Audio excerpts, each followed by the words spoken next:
So, ito pala yung mga juice. Ayan. Hindi ko alam kung ilang litro to siya eh. Yan. Konti lang siya. Or I think meron pa kaming luma eh. Hindi ko lang alam kung saan nakalagay. So, ayan, juice yan siya. Apple juice. Masarap yan. Ngayon ko lang natikma at na-realize na masarap pala. Ini-ignore ko lang to eh. Kaya yung luma nga eh, parang nagawa pa yun noong 2021. Akala ko nga eh, hindi na siya okay. Pero yung tinikman ko naman, okay pa naman siya. Hindi naman sumakit yung aking tiyan.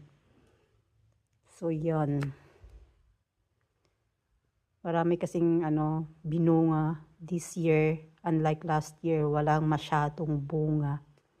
So, ngayon, yan ang ginagawa namin pag maraming bunga yung apple. Pero yung yung apple wine, first time. Kasi normal kasi, nung unang yung maraming binunga, pinagawa namin ng juice. Ganito. So, ayun lang.